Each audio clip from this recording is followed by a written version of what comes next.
President Trump and his government's logic is completely absurd. They are literally holding a gun at your head and say, hello, you follow my dictate. You give me wealth, you do whatever I order you about, and you cannot strike me back. If you strike me back, I will increase the tariff. And in China's case, they threaten that it's all the way up to 245%. You cannot strike me back.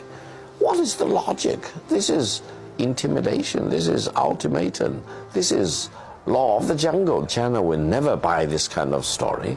And if you strike China in the face, China will strike you back. If you slap tariffs against China, China will slap tariffs back at you. This is the tit for tat. This is what the Chinese government means when it says we will fight to the very end. Because this is not just a matter for China. This is the point of where is the truth.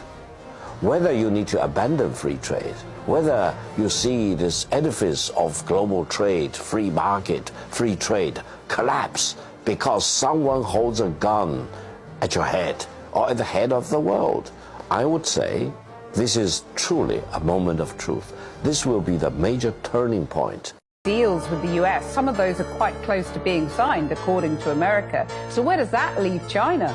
Well, if you hold a gun at the head of anyone, most people will panic and will be desperate and probably will do what you command or dictate for them to do. But whether they are willing to do that, whether they really respect your authority or control, that's another thing. But the problem is that in this scenario, to use your metaphor, the US has the bigger gun, and so China ends up having more to lose from this trade war, doesn't it? You know, it can't sustain the loss of 15% of its export market, i.e. what you export to the US.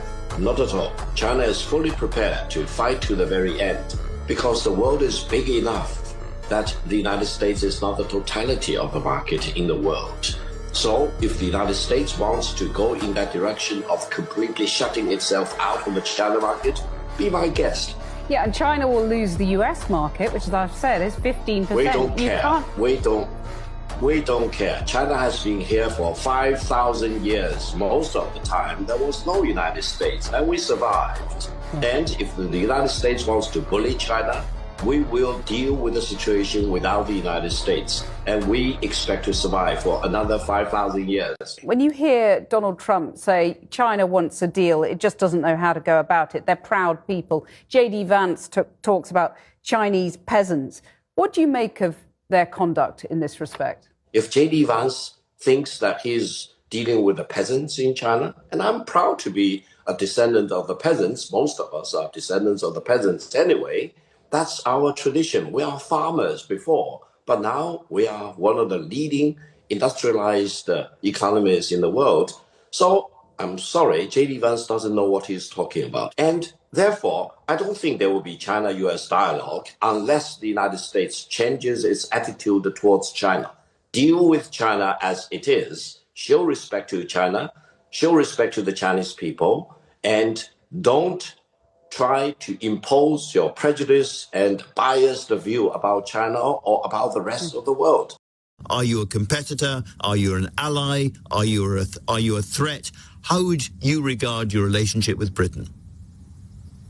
First of all, between China and Britain, from the Chinese perspective, Britain is not a rival, is not a competitor, it is not an enemy, is not an adversary. Britain is just an important country to get along with in peace and in friendship and for mutual benefit. Now, how Britain looks at China, it's up to the British government and people to decide. But I think it will be completely misguided for Britain to view China as an enemy or adversary or a competitor. What do China and Britain compete with? China is the largest manufacturer of automobiles. Competing with Britain? No. China is the largest exporter of EV cars and will lead the whole world in EV production. Is Britain a competitor? No. China will be the biggest and most important producer and R&D in terms of semiconductor in no time. Does that mean that China competes with Britain? No. China will be the leading nation in AI revolution. Is Britain a competitor? No. So I think British government should not overestimate its impact on the global scene and view Britain as a rival of China. China is not China is a fact. China is a megatrend for Britain to live with and get along with. Let's make peace rather than agitating for war. Allow me to be very brief. JD Vance and I went to the same law school, Yale Law School. I was 20 years ahead of him, and I'm ashamed for the ignorance and the bigotry he demonstrated. Because he called China the peasants financed them, the peasants sold them goods. Let me just make one simple point. The middle class in China is larger than the total population in the United States. The urban population in China is about 3 times as big as the total population of the United States. So, my advice to my alumni at Yale Law School, JD Vance, is wake up, or you go back to school to study more diligently to avoid making yourself a fool in front of the world. 妈妈是我的心肝宝贝，她值得最好的。想帮助提升行动力，养颜美容，水嫩透亮，我为妈妈选择石纪岩德国胶原蛋白生态。知道妈妈总舍不得买给自己，我来买。希望妈妈轻松有活力又美丽，假大吉。现在就上快点购母亲节，石纪岩德国胶原蛋白生态宠爱妈妈超值专区，享各项女神好礼，最高双重送，25000加送520元购物金。透过中天新网 App 下单或输入 CTI 推荐码，每单再减50元。